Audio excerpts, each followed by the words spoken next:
Hello दोस्तों, GK जी spontaneous YouTube channel में आपका स्वागत है। इस वीडियो में हम लोग जनरल के 25 इंपॉर्टेंट क्वेश्चंस डिस्कस करेंगे जो एग्जाम में बार बार आते हैं। ये सभी क्वेश्चन को अच्छी तरह से देख लो, एग्जाम में 2 मार्क्स पक्का आपको मिलेगा। तो चलो बिना देरी किए शुरू करते हैं आज का वीडियो। और हर एक क्वेश्चन का आंसर देखने से पहले खुद से ट्राई करना और हो सके तो कॉमेंट बॉक्स में अपना आंसर शेयर भी करना। Question number 251। 1919 में अखिल भारतीय खिलाफत कांग्रेस के अध्यक्ष कौन थे? मौलाना शौकत अली, मौलाना आजाद, महात्मा गांधी या मोहम्मद अली जिन्ना? क्या होगा राइट आंसर? देखो, ये क्वेश्चन काफी इंपॉर्टेंट है। 1919 में हुआ था, ये एक मास मूवमेंट था जो खिलाफत के अगेंस्ट में था। खलीफा जो है टर्की में, ठीक है, तो उसके खिलाफ भारत का मुस्लिम ये विरोध कर रहे थे और उसका जो प्रेसिडेंट बना था वो था ऑप्शन नंबर सी, महात्मा गांधी। ठीक है, महात्मा गांधी का ये सबसे पहले का हुआ एक बड़ा इंसिडेंट में से एक है। ठीक है, पर सबसे बड़ा मास मूवमेंट अगर बोला जाए तो वो नॉन कोऑपरेशन मूवमेंट होगा। ठीक है, अगला क्वेश्चन, भारत का पहला राष्ट्रीय उद्यान कौन सा है? देखो, मैं पहले ही बताया कि भारत का जो पहला चीज है वो आपको जानना पड़ेगा। ठीक है, वो आपका फिंगर टिप में होना चाहिए। तो पहला राष्ट्रीय उद्यान कौन सा है? ये क्वेश्चन एग्जाम में बहुत बड़ा आया है, आसान क्वेश्चन है, पर अगर आपको पता हो तो आसानी से 2 मार्क्स हासिल कर सकते हो। हिमिस, जिम कॉर्बेट, सुंदरबन या भरतपुर? क्या होगा राइट आंसर? तो देखो, इस क्वेश्चन का जो राइट आंसर है वो होगा ऑप्शन बी, जिम कॉर्बेट। मुझे पता है कि आप में से बहुत सारे लोग इसका सही उत्तर जानते हो। ठीक है, ये भारत का सबसे पहला नेशनल पार्क है। कहाँ पर है? उत्तराखंड। और इसका जो वर्तमान नाम है वो नाम चेंज करके रामगंगा नेशनल पार्क हो गया। ठीक है, रामगंगा, रामगंगा नेशनल पार्क। ठीक है, पहले जिम कॉर्बेट हुआ करता था। स्थापना कब हुआ था? 1936। ये जो छोटा छोटा फैक्ट है ये भी आपको इससे जानना पड़ेगा, क्योंकि अगर पूछ लिए ऐसे पूछ लिया कि जिम कॉर्बेट नेशनल पार्क का स्थापना किस साल हुआ था, चारों साल दे देगा, ये क्वेश्चन डिफिकल्ट हो जाएगा। ठीक है, इसीलिए ये सब चीज़ जो इंपॉर्टेंट फैक्ट्स है इसके साथ जुड़ा हुआ 2-3 और फैक्ट आप जान लोगे तो आपको एग्जाम में आसानी होगा। ठीक है, क्वेश्चन डिफिकल्ट नहीं होता है, ऑप्शन डिफिकल्ट हो जाता है। ऑप्शन चेंज करके एक सीधा क्वेश्चन को भी डिफिकल्ट बना दिया जा सकता है बहुत आसानी से। आगे देखते हैं, क्वेश्चन नंबर 253। भारत का कौन सा राज्य गन्ना उत्पादन पर शीर्ष पर है? राजस्थान, हिमाचल प्रदेश, पंजाब या उत्तर प्रदेश? क्या वो राइट आंसर? कौन सा राज्य गन्ना उत्पादन में शीर्ष पर है? ये गन्ना एक इंपॉर्टेंट कैश क्रॉप है जिसका उत्पादन में हमारा उत्तर प्रदेश अव्वल नंबर स्थान पर है। उत्तर प्रदेश गन्ना, गेहूं और दूध उत्पादन में भारत में सबसे ऊपर आता है। ठीक है, और इससे जुड़ा हुआ फैक्ट है क्या है? सीएम, उत्तर प्रदेश का सीएम का नाम क्या है? योगी आदित्यनाथ। और राज्यपाल है आनंदीबेन पटेल। ठीक है, ये 2 फैक्ट भी आप उत्तर प्रदेश से जान लो। क्वेश्चन देखते हैं, भूकंप की तीव्रता मापने के लिए किस उपकरण का उपयोग किया जाता है? किस इंस्ट्रूमेंट का यूज होता है? सिस्मोग्राफ, बोलोमीटर, बैरोमीटर या ओडोमीटर? क्या होगा राइट आंसर? भूकंप की तीव्रता, भूकंप की तीव्रता मापने के लिए जो स्केल यूज होता है उसको हम लोग सिस्मोग्राफ कहते हैं। ठीक है, ये एक इंस्ट्रूमेंट होता है जो भूकंप की तीव्रता को मापते हैं। ठीक है, अगला क्वेश्चन, तो इस क्वेश्चन का राइट आंसर क्या होगा? Option number A, seismograph. और जो स्केल है उस स्केल को कहते हैं क्या? Richter scale, Richter scale. ठीक है, रिक्टर स्केल से मापते हैं और इंस्ट्रूमेंट का नाम क्या है? सिस्मोग्राफ। गुड़ी पड़वा त्योहार भारत के किस राज्य में मनाया जाता है? महाराष्ट्र, हिमाचल प्रदेश, पंजाब, उत्तर प्रदेश? गुड़ी पड़वा, देखो त्योहार से एग्जाम में एक क्वेश्चन बनता है कि कौन सा त्योहार कहाँ पर मनाया जाता है, उससे जुड़ा हुआ छोटा छोटा फैक्ट भी आपको जानना पड़ेगा। तो गुड़ी पड़वा कहाँ पर मनाया जाता है? तो महाराष्ट्र में मनाया जाता है। Option number A is the right answer. ठीक है, option number A, Maharashtra. Maharashtra का चीफ मिनिस्टर का नाम क्या है? एकनाथ शिंदे, एकनाथ शिंदे। और राज्यपाल कौन है? रमेश व्यास, रमेश व्यास। ठीक है, ये भी आप जान लो। गुड़ी पड़वा, गुड़ी पड़वा त्योहार प्रमुख रूप से महाराष्ट्र में मनाया जाता है। क्वेश्चन देखते हैं, Vindhyachal thermal power station Bharat के किस राज्य में है? राजस्थान, मध्य प्रदेश, गुजरात या उत्तर प्रदेश?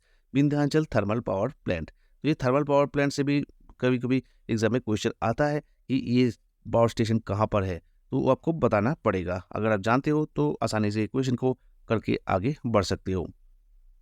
राजस्थान, मध्य प्रदेश, गुजरात या उत्तर प्रदेश? कहाँ पर है विंध्याचल? तो विंध्याचल जो है वो मध्य प्रदेश में स्थित है। ठीक है, मध्य प्रदेश में ये विंध्याचल पावर स्टेशन स्थित है। मध्य प्रदेश का सीएम का नाम क्या है? मोहन यादव। और राज्यपाल कौन है? मंगूभाई छगन भाई पटेल। ठीक है, ये 2 चीज भी आप जान लो, मध्य प्रदेश से जुड़ा हुआ। इस क्वेश्चन का राइट आंसर हो गया ऑप्शन नंबर बी। आगे क्वेश्चन देखते हैं, 257 राज्यसभा का सभापति कौन है? भारत के राष्ट्रपति, भारत के उपराष्ट्रपति, भारत के मुख्य न्यायाधीश या भारत के प्रधानमंत्री? राज्यसभा का सभापति इंपॉर्टेंट क्वेश्चन है क्योंकि ये एक एक्स ऑफिशियल पोस्ट होता है। ठीक है, इसका मतलब क्या है? मतलब कोई इस चेयर पे बैठेगा तो वो बाय डिफॉल्ट राज्यसभा का सभापति बन जाएगा। इस पोस्ट पे है भारत का उपराष्ट्रपति। भारत का उपराष्ट्रपति कौन है? जगदीप धनखड़ जी। ठीक है, जगदीप धनखड़ भारत का उपराष्ट्रपति है और ये बाय डिफॉल्ट राज्यसभा का सभापति भी है। ये क्वेश्चन वेरी इंपॉर्टेंट है, बहुत बार एग्जाम में ये क्वेश्चन आया है। आसान क्वेश्चन है पर आपको पता होना बिल्कुल जरूरी है, नहीं तो एग्जाम में ऐसा आसान क्वेश्चन भी आपसे छूट जाएगा। सत्रिया। सत्रिया किस राज्य से उत्पन्न भारतीय शास्त्रीय नृत्य शैली में से एक है? ओडिशा, असम, कर्नाटका या मणिपुर? क्या होगा राइट आंसर? सत्रिया। देखो डांस फॉर्म भी आपको जानना पड़ेगा। देखो दोस्तों, अभी जो स्टैटिक जीके का पोर्शन है उसका एमपीएससी एग्जाम में ज़्यादा रह रहा है। इसका मतलब स्टैटिक जीके का टॉपिक जितना भी है उनमें से जैसा डांस फॉर्म हो गया, डैम्स एंड रिवर्स हो गया, नेशनल पार्क्स हो गया, थर्मल पावर प्लांट्स हो गया, न्यूक्लियर पावर प्लांट्स हो गया, स्पोर्ट्स हो गया, ये सबसे क्वेश्चन एग्जाम में अक्सर आ रहा है, फ्रिक्वेंटली आ रहा है। और उस क्वेश्चन का जो आपका मतलब परसेंटेज ऑफ क्वेश्चंस और नंबर ऑफ क्वेश्चंस वो अभी ज़्यादा हो रहा है। इसीलिए ये स्ट्रेटेजी का टॉपिक को आपको अच्छी तरह से कवर करना पड़ेगा। टेम्पल्स हो गया, मतलब कि कौन सा टेम्पल कौन सा स्टेट पर है, कौन सा मोनूमेंट कौन सा स्टेट पर है, ये सब टॉपिक आपको अच्छी तरह से रटना पड़ेगा। तो ये सत्रिया कहाँ पर है, कहाँ से बिलोंग करता है? तो ये असम से बिलोंग करता है। Option number C, B, Assam. Assam से सत्रिया बिलोंग करता है। ठीक है, अच्छा चलो, असम का राज्यपाल कौन है? गुलाब चंद कटारिया। और असम का मुख्यमंत्री कौन है? हेमंत बिस्वा शर्मा। ये दो चीज भी आपको जानना पड़ेगा। असम का राज्यपाल है गुलाब चंद कटारिया और मुख्यमंत्री का क्या नाम है? हेमंत बिस्वा शर्मा। अगला क्वेश्चन देखते हैं। नासिक किस नदी के किनारे पर स्थित है? भद्रा, कृष्णा, गोदावरी या सावित्री? क्या होगा राइट आंसर? नासिक। नासिक कहाँ पर है? महाराष्ट्र में। ठीक है, और नासिक गोदावरी नदी की रिवर पर तट पर स्थित है। गोदावरी नदी की तट पर कहाँ से निकलती है गोदावरी? गोदावरी निकलती है त्र्यंबकेश्वर में ब्रह्मगिरी पर्वत से। त्र्यंबकेश्वर में ब्रह्मगिरी पर्वत से। और इसका जो नासिक का जो स्थिति है वो गोदावरी नदी की तट पर है। और गोदावरी भारत की दूसरी सबसे लंबी नदी है। लंबाई कितनी है? 1465 किलोमीटर। ठीक है, और इसको गोदावरी के बारे में और एक फैक्ट है कि गोदावरी को हम लोग मृत गंगा के नाम से भी जानते हैं। मृत Ganga. It is the second longest river of Deccan, मतलब दक्षिण भारत का सबसे लंबा नदी है ये गोदावरी। ठीक है, अगला क्वेश्चन। काली क्रांति निम्नलिखित में से किससे संबंधित है? कपास उत्पादन, जूट उत्पादन, तिलहन उत्पादन या पेट्रोलियम उत्पादन? किसके साथ जुड़ा हुआ है ये आपका काली क्रांति? तो काली क्रांति अगर बोलेगा तो वो पेट्रोलियम उत्पादन से जुड़ा हुआ होगा। ठीक है, ऑप्शन नंबर डी हो गया इस क्वेश्चन का राइट आंसर, पेट्रोलियम एक्सट्रैक्शन। ठीक है, इसको काली क्रांति कहते हैं। अगला क्वेश्चन 261। नागालैंड की राजधानी का क्या नाम है? शिलांग, आइजल,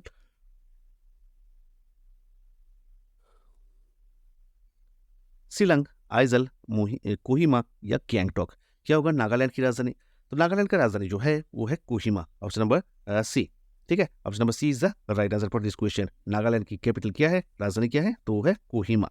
क्वेश्चन देखते हैं।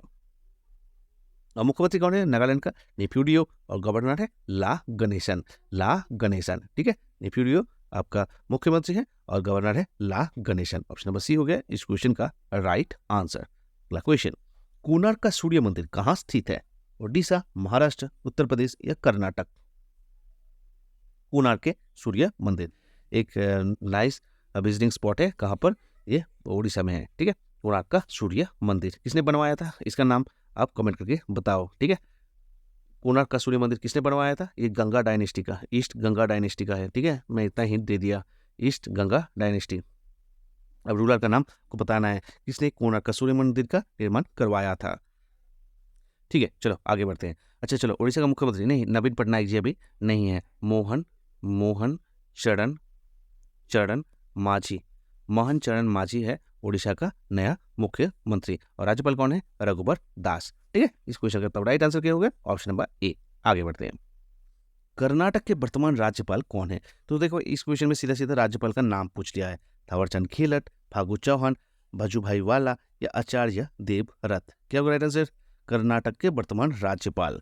इस क्वेश्चन का राइट आंसर होगा option number A, Thawarchand Gehlot. Thawarchand Gehlot, option number A हो गया इस क्वेश्चन का राइट आंसर। मुख्यमंत्री कौन है? सिद्धिरमैया। सिद्धिरमैया कर्नाटक का नया चीफ मिनिस्टर बने हैं। ठीक है, अगला क्वेश्चन देखते हैं। विश्व मलेरिया दिवस कब मनाया जाता है? 18 जून, 21 मार्च, 11 मई या 25 अप्रैल? कब मनाया जाता है विश्व मलेरिया दिवस?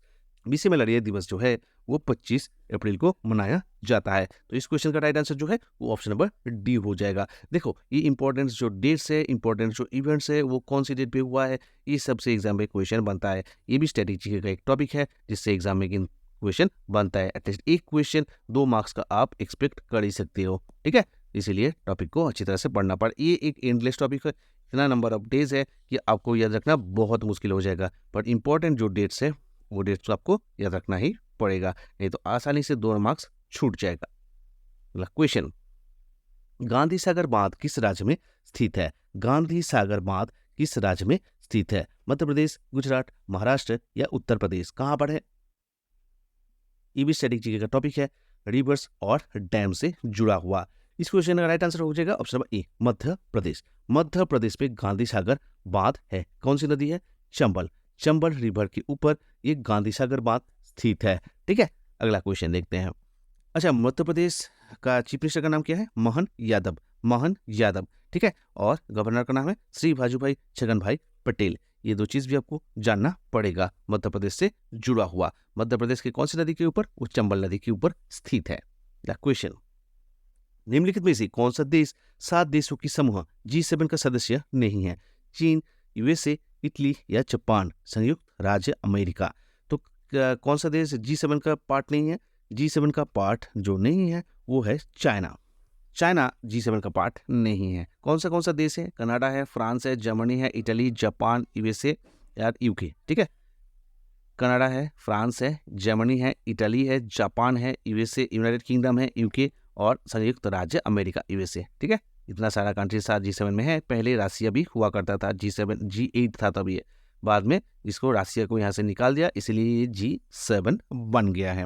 ओके, अगला question, bank for international settlements BIS का मुख्यालय डैश पर स्थित है? चीन, संयुक्त राज्य अमेरिका, यूनाइटेड किंगडम या स्विट्जरलैंड? कहाँ पर है BIS का हेडक्वार्टर? तो बैंक फॉर इंटरनेशनल सेटलमेंट जो है इसका हेडक्वार्टर कहाँ पर है? बेज़ल स्विट्जरलैंड में स्थित है। बेज़ल स्विट्जरलैंड में स्थित है। ऑप्शन नंबर डी हो जाएगा इस क्वेश्चन का राइट आंसर। और स्थापना का साल क्या है? 1930। 1930 में इसका स्थापना हुआ था। ओके दोस्तों, अगला क्वेश्चन की तरफ बढ़ते हैं। 268, भारत सरकार के वर्तमान विदेश मंत्री कौन है? अमित शाह, एस जयशंकर, रविशंकर प्रसाद या नरेंद्र सिंह तोमर? क्या होगा राइट आंसर? तो देखो दोस्तों, इस क्वेश्चन का जो राइट आंसर है वो हो जाएगा ऑप्शन नंबर बी। कौन सा मिनिस्टर कौन सा पोर्टफोलियो होल्ड कर रहा है, इससे भी एग्जाम में क्वेश्चन बनता है। जैसे यहाँ पर विदेश मंत्री पूछ लिया, मान लो आगे वाला क्वेश्चन में, आगे वाला जो एग्जाम होगा उसमें आपका होम मिनिस्टर पूछ ले, गृह मंत्री पूछ ले, से इन दैट केस आपको अमित शाह टिक करना पड़ेगा। पर यहाँ पर विदेश मंत्री अगर बोला जाए तो वो है Subrahmanyam Jaishankar. Option number B is the right answer for this question. ठीक है, अगला क्वेश्चन, वेलिंगटन किस देश की राजधानी है? नीदरलैंड, कनाडा, ऑस्ट्रेलिया या न्यूजीलैंड? वेलिंगटन किस देश का राजधानी है? तो वो है न्यूजीलैंड का राजधानी। ठीक है, न्यूजीलैंड का राजधानी है वेलिंगटन। ऑप्शन नंबर डी हो गया इस क्वेश्चन का राइट आंसर। पीएम कौन है? Christopher Luxon. Christopher Luxon is the prime minister of New Zealand. ठीक है, अगला क्वेश्चन, अर्जेंटीना की मुद्रा क्या है? ये जो मुद्राएं है ये आपका कैपिटल्स है, इससे भी एग्जाम में क्वेश्चन बनता है। कैपिटल वाला क्वेश्चन मैंने हम लोग इससे पहले वाला क्वेश्चन 269 पर किया। अब यहाँ पर मुद्रा पूछ रहा है अर्जेंटीना का। अर्जेंटीनी रियल, अर्जेंटीनी पेसो, डॉलर या दिरहम? क्या होगा राइट आंसर? अर्जेंटीना की मुद्रा, तो अर्जेंटीना की जो मुद्रा है वो है अर्जेंटीनी पेसो। ठीक है, option number B. Option number B, अर्जेंटीनी पेसो, ये अर्जेंटीना की मुद्रा है। और अर्जेंटीना का जो कैपिटल है वो है बुएनस आयर्स। बुएनस आयर्स, ये भी आपको पता होना चाहिए। किसी देश का कैपिटल अगर आप पढ़ रहे हो तो उसका करेंसी भी आप जरूर उसके साथ याद कर लो, क्योंकि दोनों में से कोई एक एग्जाम में रिपीट हो सकता है। ठीक है, अगला क्वेश्चन, भीमबेटका के शैलाश्रय भारत के किस राज्य में स्थित है? हिमाचल प्रदेश, मध्य प्रदेश, छत्तीसगढ़ या केरल? कहाँ पर है भीमबेटका का रॉक शेल्टर्स? तो भीमबेटका का रॉक शेल्टर्स जो है वो मध्य प्रदेश राज्य में स्थित है। ऑप्शन बी हो गया इस क्वेश्चन का राइट आंसर, मध्य प्रदेश। मध्य प्रदेश का चीफ मिनिस्टर का नाम क्या है? मोहन यादव। और गवर्नर का नाम है मंगू भाई छगन भाई पटेल। ठीक है, ये 2 चीज भी मध्य प्रदेश से आप जान लो। संविधान सभा का प्रोटेम स्पीकर किसे चुना गया था? राजेंद्र प्रसाद, जवाहरलाल नेहरू, सच्चिदानंद सिन्हा या मोहम्मद अली जिन्ना। प्रोटेम स्पीकर किसको चुना गया था? फर्स्ट जो सेशन था ये आपका संविधान सभा का, वो कब हुआ था? 9 दिसंबर 1946 को, और उस डेट को डॉक्टर सच्चिदानंद सिन्हा को प्रोटेम स्पीकर के पद पर चुना गया था। प्रोटेम स्पीकर सच्चिदानंद सिन्हा जी को। बाद में परमानेंट जो प्रेसिडेंट है वो चुना गया किसको? राजेंद्र प्रसाद को। अगला क्वेश्चन 273, निम्नलिखित में से कौन सा पादप हार्मोन बीजों में सुप्त व्यवस्था स्थापित करने में सबसे महत्वपूर्ण भूमिका निभाता है? Ethylene, gibberellic acid, abscisic acid या ऑक्सिन। कौन सा वो हार्मोन है, पादप हार्मोन है, जो बीजों में सुप्तावस्था स्थापित करने में सबसे महत्वपूर्ण भूमिका निभाता है? तो कौन सा हार्मोन है? तो है abscisic acid. Option number C abscisic acid. Abscisic acid बीज में सुप्तावस्था स्थापित करने में सबसे महत्वपूर्ण भूमिका निभाती है। ठीक है, ऑप्शन नंबर सी हो गया इस क्वेश्चन का राइट आंसर। दबाव की SI इकाई क्या है? न्यूटन, वेबर, पास्कल या हेनरी। प्रेशर का SI इकाई क्या है? तो प्रेशर का SI इकाई जो है वो है पास्कल। पास्कल है SI इकाई, ठीक है, प्रेशर का। ऑप्शन नंबर सी हो गया इस क्वेश्चन का राइट आंसर। अगला क्वेश्चन देखते हैं। अच्छा, न्यूटन क्या है? न्यूटन है बल का, वेबर है चुंबकीय प्रभाव का, और हेनरी है प्रेरकत्व का। ठीक है, अगला क्वेश्चन, निम्नलिखित में से कौन एक उत्कृष्ट गैस है? नाइट्रोजन, हाइड्रोजन, ऑक्सीजन या हीलियम। कौन सा एक उत्कृष्ट गैस का उदाहरण है? तो उत्कृष्ट गैस जो है वो होगा, यहाँ पर जो ऑप्शन में दिया गया है उनमें से हीलियम होगा उत्कृष्ट गैस का उदाहरण, हीलियम। ठीक है, तो इस क्वेश्चन का राइट आंसर होगा ऑप्शन नंबर डी। ये इंपॉर्टेंट क्वेश्चन है, एग्जाम में ये क्वेश्चन बहुत बार आया है। तो दोस्तों ये था 25 इंपॉर्टेंट क्वेश्चन। वीडियो कैसा लगा जरूर कमेंट करके बताना। वीडियो अगर अच्छा लगा हो तो वीडियो को लाइक करना, दोस्तों के साथ शेयर करना, और चैनल का अगर अभी तक सब्सक्राइब नहीं किया हो तो जरूर सब्सक्राइब कर लेना। मिलते हैं अगले वीडियो में, तब तक के लिए गुड बाय, जय हिंद।